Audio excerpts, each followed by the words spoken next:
अच्छा जी स्टूडेंट्स, इसके बाद हम लोगों ने सेकंड लेजर अकाउंट है जो बनाना है। ट्रांजैक्शन में आप देखें कैश ओवरऑल जितना यूज़ हुआ गया या जितनी बार आया गया डेबिट क्रेडिट, उतनी ही टाइम्स आपने कैश अकाउंट में उसको पुट करके और उसका डिफरेंस कैलकुलेट कर लिया और डिफरेंस को आपने सर्कल में कर दिया। अभी सर्कल वाली अमाउंट को हम कहाँ लेके जाएंगे, ये हम पहले भी डिस्कस कर चुके हैं कि इस सर्कल वाली अमाउंट से हमारा बनेगा ट्रायल बैलेंस। जैसे कि मैंने इस लेक्चर के एंड में मेंशन किया हुआ है, each circle amount of every ledger will be use to make trial balance.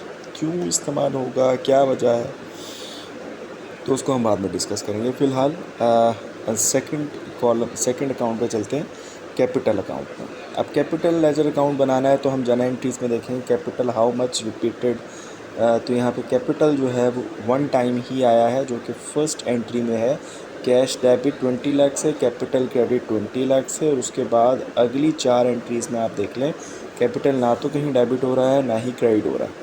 It means के कैपिटल वन टाइम आया है और वो भी क्रेडिट साइड पे 20 लाख। तो हम कैपिटल का टी अकाउंट बनाएंगे और क्रेडिट साइड पे 20 लाख रिकॉर्ड कर लेंगे। अब डेबिट साइड पे तो कुछ भी नहीं आया, क्योंकि एंट्री में कैपिटल ना तो डेबिट हुआ दोबारा ना क्रेडिट हुआ, तो हमने डेबिट साइड पे ज़ीरो कर दिया। अब ज़ीरो बड़ी अमाउंट है या 20 लाख बड़ी अमाउंट है, तो जो बिग अमाउंट होती है जिस साइड की भी, उसको दोनों साइड्स पे लिख देते हैं हम।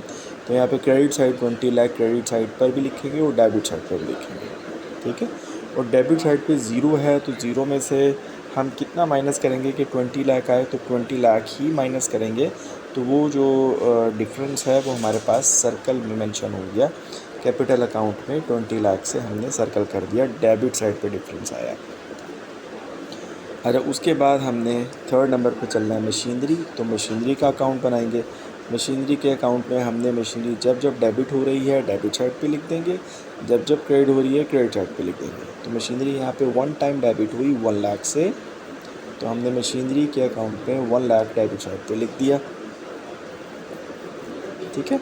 अब फिर मशीनरी को देखेंगे एंट्री में कहीं दोबारा डेबिट हुई, डेबिट नहीं हुई लेकिन क्रेडिट हुई है 2 टाइम्स।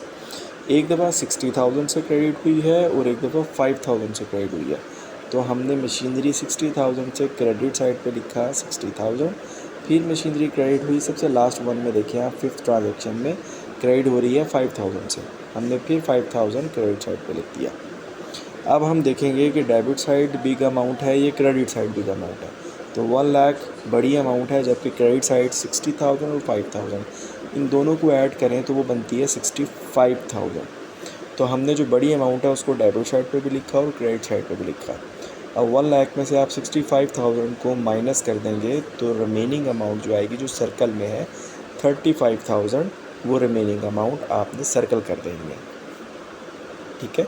उसको लिखकर उसको सर्कल कर देना। अब ये सर्कल वाली अमाउंट कहाँ जाएगी, ट्रायल बैलेंस में जाएगी। वो हम इन फ्यूचर जब सीखेंगे ट्रायल बैलेंस, तो फिर हम ट्रायल बैलेंस को देखेंगे। अच्छा, उसके बाद मशीनरी का हो गया, फिर आया कैश। कैश का दोबारा नहीं बनेगा क्योंकि एक दफ़ा बन गया। थर्ड ट्रांजैक्शन में सैलरी एक्सपेंस का मेंशन है, सैलरी एक्सपेंस को अकाउंट बनाएंगे सैलरी एक्सपेंस का। तो यहाँ पर सैलरीज एक्सपेंस यहाँ पे मेंशन है, तो सैलरी एक्सपेंस क्या हो रहा है, हम देखते हैं यहाँ पे salary expense one time debit हो रहा है 10,000 से। तो ज़रा देखते हैं हम, सैलरी एक्सपेंस 10,000 थर्ड ट्रांजैक्शन में डेबिट हो रहा है, तो हमने इसको डेबिट साइड पे 10,000 लिख दिया। देखना है कि सैलरी एक्सपेंस दोबारा कभी डेबिट या क्रेडिट हुआ, तो ट्रांजैक्शन पे चलते हैं। सैलरी एक्सपेंस वन टाइम ही डेबिट हुआ है 10,000 से, उसके बाद ना तो डेबिट हुआ ना ही क्रेडिट हुआ, तो हम यहाँ पर 10,000 डेबिट साइड पे लिख दिया। क्रेडिट साइड पे कुछ भी नहीं है तो हमने ज़ीरो लगा दिया। अब हमने देखना है बिग अमाउंट कौन सी है, डेबिट साइड है या क्रेडिट साइड। तो डेबिट साइड 10,000 बड़ी अमाउंट है, तो जो बड़ी अमाउंट है उसको दोनों साइड्स पे लिखा और ज़ीरो के नीचे हमने 10,000 लिख दिया, क्योंकि क्रेडिट साइड पे ज़ीरो में से अगर हम 10,000 को माइनस करेंगे तो 10,000 ही आएगा, तो उस 10,000 को हमने सर्कल कर दिया, ठीक है। ये 4 अकाउंट बने हैं हमारी इस ट्रांजैक्शन से। सैलरी एक्सपेंस के बाद अगर देखें तो कैश है, कैश का दोबारा नहीं बनेगा। फिर 4 ट्रांजैक्शन में कैश डेबिट हो रहा है, दोबारा नहीं बनेगा। मशीनरी का एक दफ़ा बन चुका, दोबारा नहीं बनेगा। फिफ्थ ट्रांजैक्शन में कैश दोबारा डेबिट हो रहा है, नहीं बनेगा। मशीनरी क्रेडिट हो रहा है, मशीनरी का दोबारा अकाउंट नहीं बनेगा। इट मीन्स एक हेड का एक ही टाइम बनता है और अगेन एंड अगेन नहीं बनता।